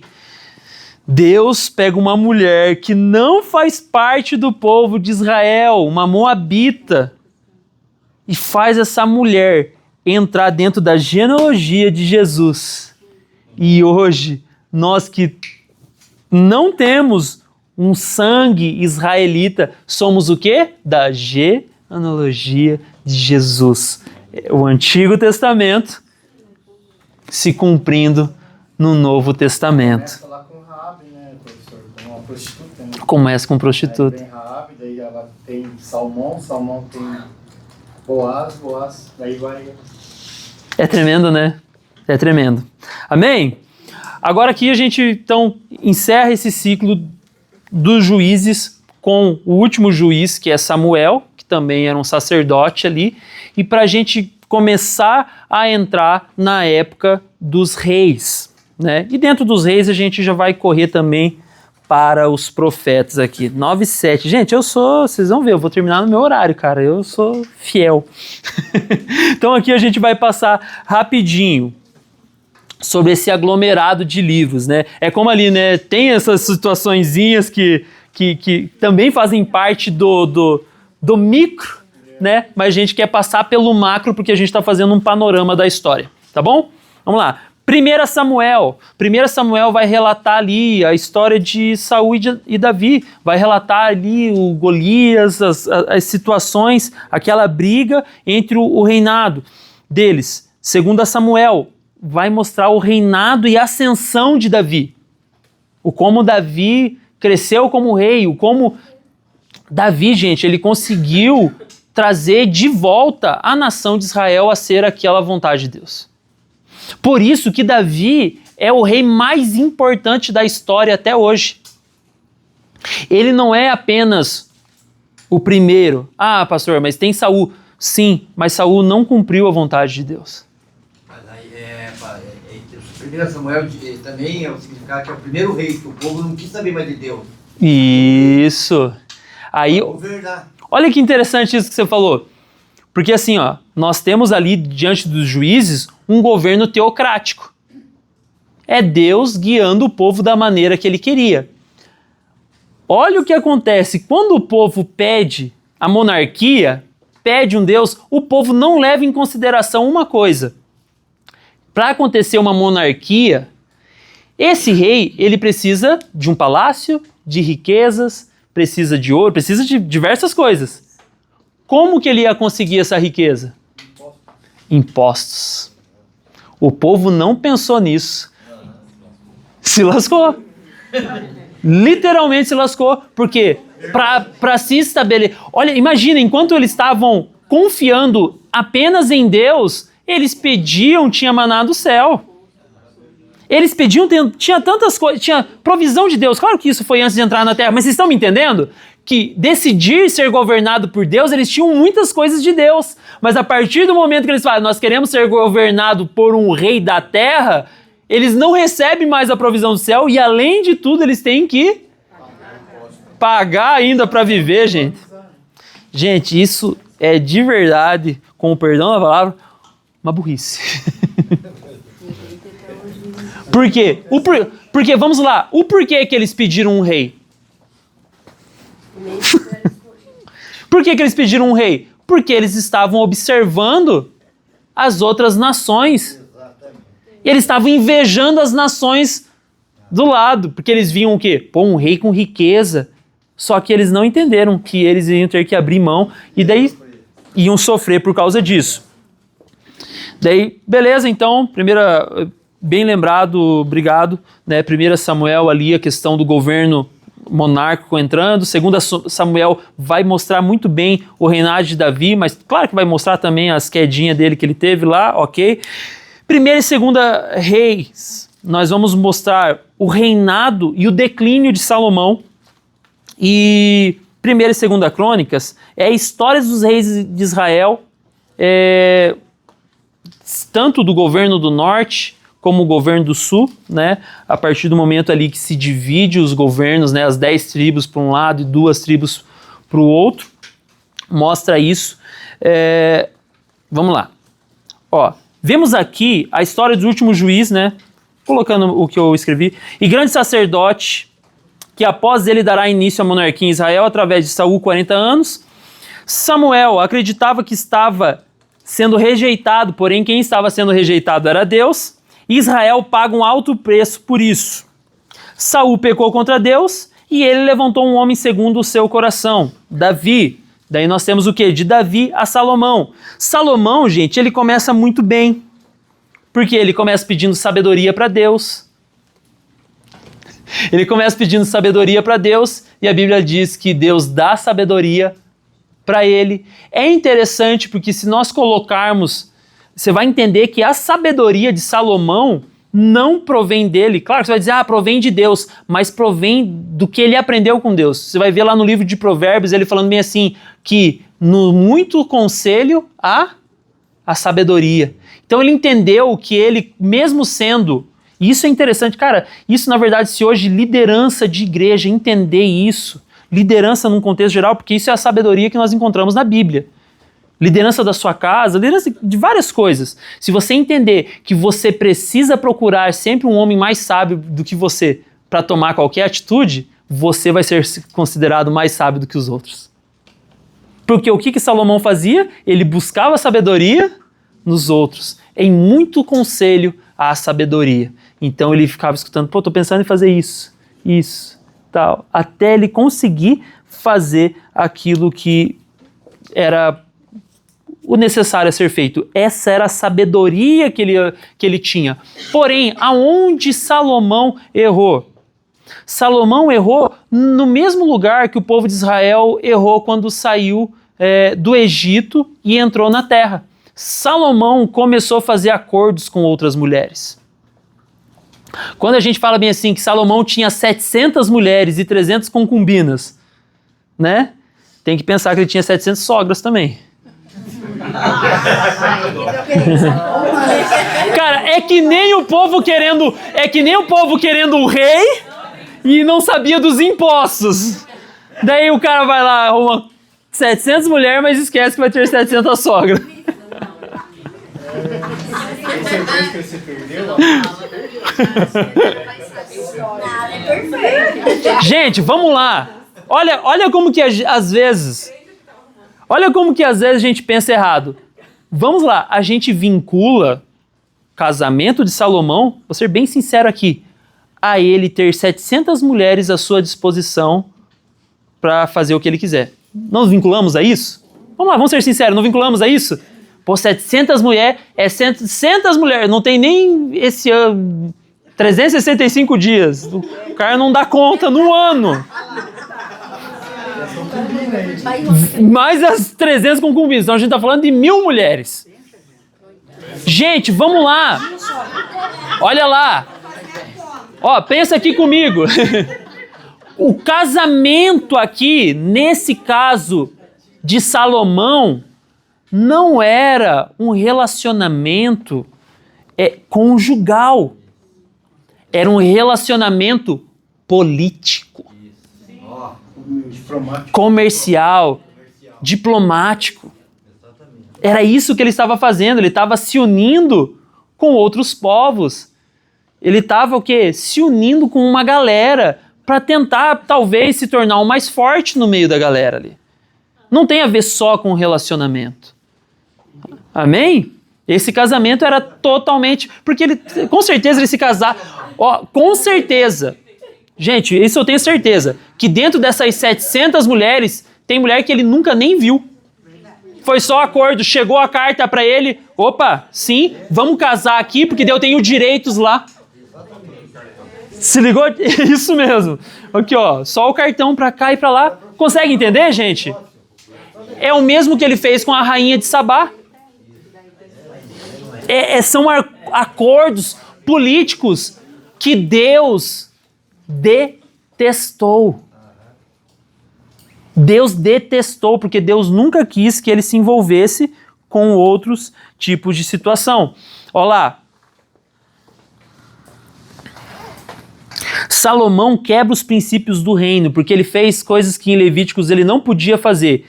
Ele multiplicou. A Bíblia fala que rei não podia multiplicar mulheres. Os outros caras poderiam até ter, tinha cara que tinha 2, 4 mulheres, 5. Mas a Bíblia vai dizer que rei não podia multiplicar mulheres, não podia multiplicar carros e cavalos, não podia multiplicar ouro. Vai dizer que Salomão fez até escudinhos e várias coisas, e não podia adorar outros deuses. Nas suas alianças, o que ele fez? Ele adorou diversos outros deuses dentro dessa aliança que ele fez. Samuel falou isso para o primeiro rei. Samuel falou isso para o primeiro rei. O quê? Não podia multiplicar nada. Que não podia multiplicar nada. E tá, mas também tem Levítico e Deuteronômio. Samuel só estava repassando a lei para Saul. Agora, olha o que é interessante. Nessa multiplicação dele, ele se tornou muito poderoso. Amém? Esse ouro precisava vir. E eu escrevi aqui algo. Alguém precisa pagar a picanha. Quem que paga a picanha? Lula.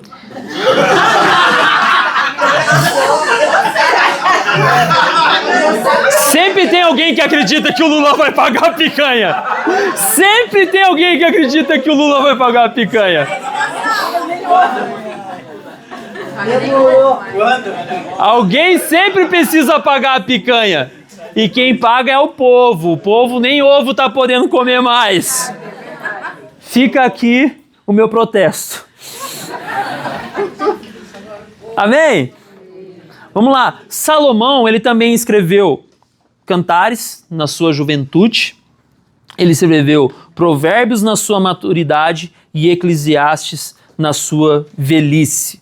Salomão, ele termina com uma palavra de Deus por conta do seu pecado, que seu reino sairia da sua mão.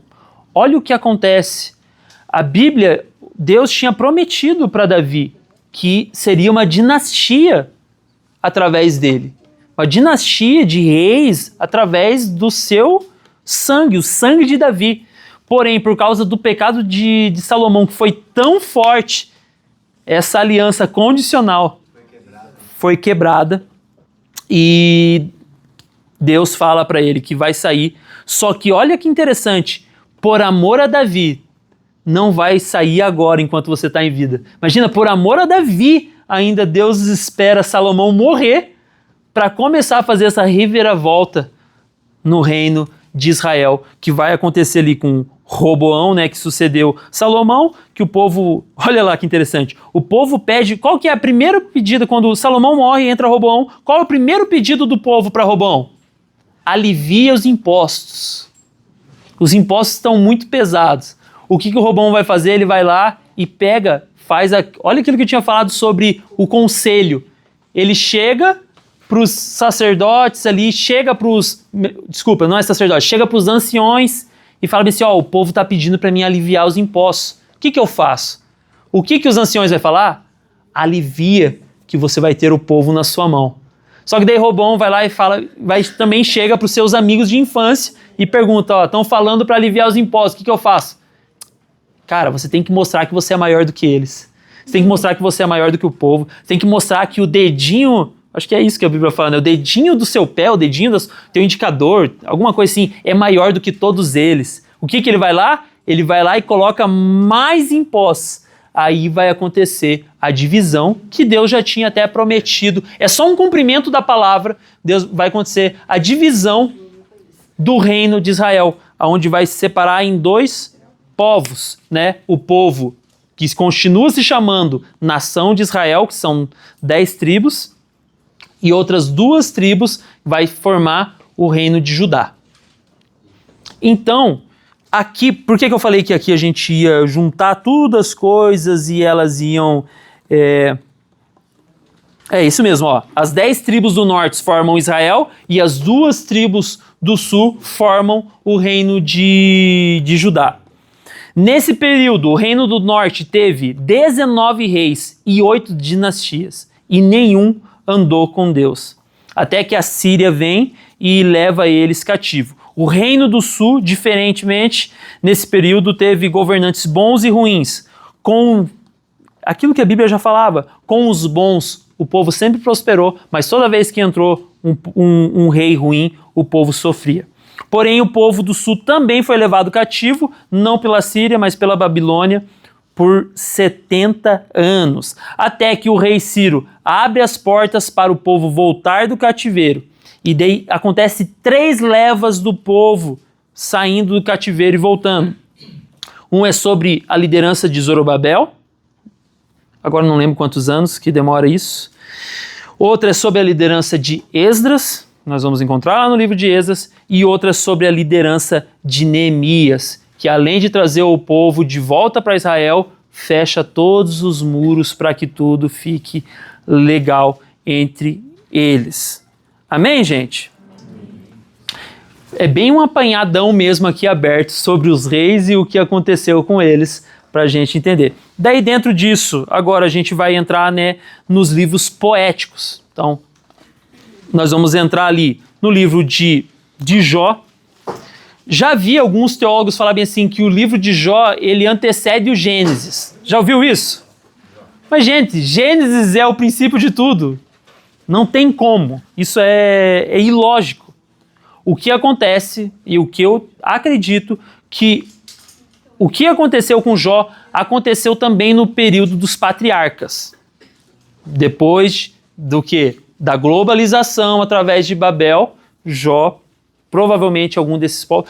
Existe até alguns teólogos que acreditam que o livro de Jó é simplesmente poesia. Pode ver, olha, está entrando no livro poéticos. Só que, todavia, se você pegar o capítulo 1 e o capítulo 2 de Jó, ele é narrativo, ele não é uma linguagem poética. E o capítulo 40 também, eu acredito, que é o capítulo narrativo, não é poético. Mas como todo o decorrer dele vai ser poético, e como que eles chegaram na conclusão que é um livro poético? Por como discorria as conversas. Você vai ver lá que está uma conversinha em Jó. Jó fala tudo que tem para falar, sem ser interrompido. E entre os amigos, fala tudo que tem para falar, sem ser interrompido. Chega a mulher, fala tudo que tem para falar, sem ser interrompido. Então eles acreditam que é poético por conta disso, porque não é uma conversa, não é uma narrativa, onde um fala assim, oi? E é assim a gente vai se comunicando, não é assim, ali um discorria, outro discorria. Uma curiosidade bem interessante, né? Nos textos aí, vai aquele texto sobre a mulher de Jó, vai falar bem assim, amaldiçoa seu Deus e morre. Sabia que já não tem nada de poético? Não, mas sabia que nos originais não está a palavra amaldiçoa seu Deus e morre? Nos originais, gente, isso aqui muda todo o contexto. Nos originais está abençoa seu Deus e morre. O que isso quer dizer? Vocês sabem, eu perdi minha mãe aí faz acho que 7, 10 dias. A gente sabe que minha mãe morreu com Jesus. E isso me traz alegria. É o quê? Isso é abençoa. Você tá sofrendo demais, mãe. Você está sofrendo demais, mas você vai morrer com Jesus. Então você pode partir, abençoa seu Deus e morre. É totalmente diferente de dizer assim, pô, você está morrendo. Que Deus é esse o seu? Que Deus é esse teu que não te cura, que não te salva, que não faz isso daí? Amaldiçoa esse Deus e morre. Traz todo um outro contexto para o mesmo livro. Sim ou não? Sim. Então, guarde isso com você. Abençoa seu Deus e morre. Amém? Agora a gente vai entrar... Meu Deus, eu vou correr. Jesus, 9:24, Jesus. Vai dar certo. Salmos. Por isso que eu vou tentar mais ler do que falar aqui. Salmos, igual... Canto acompanhado por instrumentos. Ele é dividido em 5 partes, o livro de Salmos. Do número 1 ao número 41. Isso é uma curiosidade importante também. Não é capítulos, Salmos são números, porque são músicas. Ele não vai se... O 1 não tem a ver com 2 em sentidos assim de história narrativa. Então, 1 é a primeira música, 2, segunda música, e assim em diante. Então, do número 1 ao número 41 é chamado dos salmos de confronto, que é as nações contra o ungido. Do 42 ao 72 é os salmos de comunicação. Ele está falando sobre a grande comissão. Do 73 ao 89 é o da calamidade, onde vai falar sobre a perseguição e tribulação, vai ter sofrimento nesses salmos. Do 90 ao 106 vai falar sobre crescimento, então a ênfase é muito na perseverança. E do 107 ao 150 vai falar sobre consumação. Nós vamos ver ali sobre novos céus, nova terra, sobre adoração a Deus, sobre que Ele é o maior de todas as coisas. Do 107 ao 150 vai ter muita exaltação a Deus, amém? Dentro dos salmos nós vamos ter salmos de Moisés até mesmo. De Moisés, de Salomão, de Corá, de Asaf, de Davi, né, os principais, principalmente os salmos messiânicos, os salmos que apontavam para Jesus, principalmente foram escritos por Davi. Até tem uma curiosidade, sabe lá quando Jesus está na cruz, eu falei que não ia falar curiosidade, né, mas essa aqui é bem legal, gente. Quando Jesus está lá na cruz e como que ele fala mesmo? É Eli, Eli? Deus meu, por que me abandonaste? É isso, só lembrei no hebraico, não lembrei em português. Eli, Eli, só lembrei Eli, Eli. Quando ele fala ali, essa palavra, eu vou chegar aí. Quando ele fala ali, Eli, Eli, ele está falando em aramaico. E o único salmo escrito em aramaico, enquanto eu estou falando aqui, alguém procura, ou é o 22 ou é o 24, que vai começar assim, Deus meu, Deus meu. O que acontece?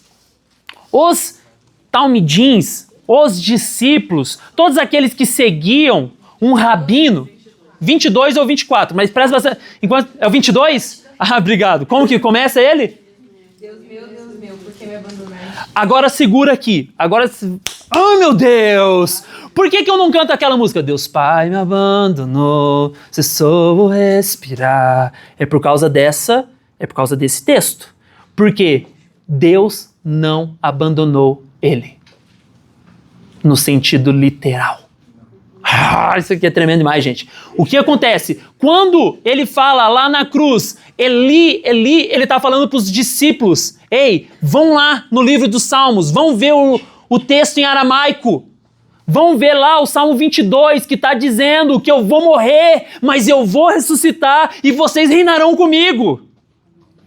Jesus está falando ali para os discípulos, ei, existe um salmo messiânico, existe um salmo que aponta para mim, ei, não se desespera, eu estou morrendo aqui, mas eu falei que ia morrer, ei, presta atenção nisso, tá tudo seguindo conforme o combinado, nada saiu do controle, é isso que Jesus está falando para eles. Jesus não está dizendo que Deus o abandonou. Salmos poderia ser um livro profético, né? Salmos ele também contém bastante doses de... Mais profético do que... Mas é, tipo assim, é que hoje na comunidade teológica, você falar que é profético, os caras não acreditam assim, né? Então tem que ser meio louco para acreditar nessas... Não, é verdade. De verdade é um pouco o povo. Você vê toda a história de Jesus de uma outra forma. Você vê isso mesmo. Então, cara, esse texto aqui é muito importante. Então, por que ele fala Eli, Eli? Porque os discípulos, eles precisavam gravar mandamentos, salmos. Eles precisavam ter. É como falar assim, abre lá na harpa o número 100 e não sei das quantas. Pô, gente, eu fui esses dias num velório lá que falava assim, as velhinhas sabiam de cor o negócio, não precisava nem segurar o livro. É a mesma coisa que acontece... Inário, harpa, não é na harpa, esse é da harpa mesmo. É a mesma coisa para os discípulos lá. Quando Jesus fala Eli, Eli, ele estava falando como se fosse uma senha que eles tinham. É como se eu falasse assim, João 3,16. Porque Deus...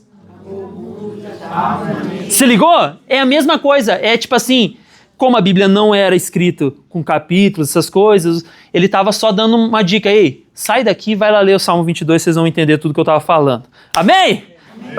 Que tremendo isso aqui, cara, pelo amor de Deus. Então vamos lá, tem esses salmos, daí a gente vai entrar nos outros poéticos que a gente até já comentou que é de Salomão, né, que é Provérbios, Eclesiastes, Cantares. Poéticos.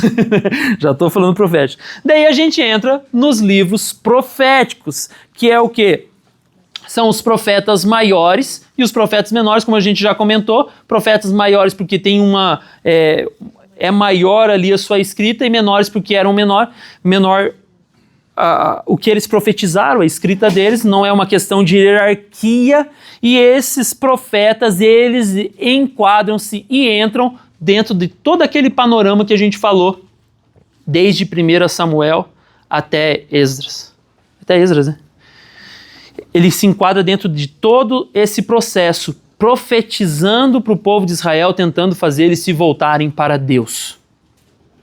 E eu quero encerrar aqui, caraca, bem na minha hora, citando um texto, eu lembrei de cabeça, que se eu estiver errado, vocês vão me ajudar a procurar na Bíblia aí. Eu acho que é Ageu 2:9, que vai falar bem assim, que a glória da... Era isso que eu queria que vocês falassem, vocês caíram na minha armadilha. A Bíblia não fala que a glória da segunda casa será maior que da primeira. A Bíblia vai falar bem assim, e a glória dessa última casa será maior do que da primeira. Está falando do quê? O povo está saindo do cativeiro, está voltando para sua terra, mas não é essa glória que vai ser a maior. É a glória da última casa. E qual é a última casa? Eu e você, morada do Espírito Santo. Essa é a última casa. E assim eu encerro meu panorama do Antigo Testamento. Obrigado para você que nos assistiu até agora. Por favor, deixe seu like, compartilha para que a gente chegue a mais inscritos no canal. E até a próxima. Tchau!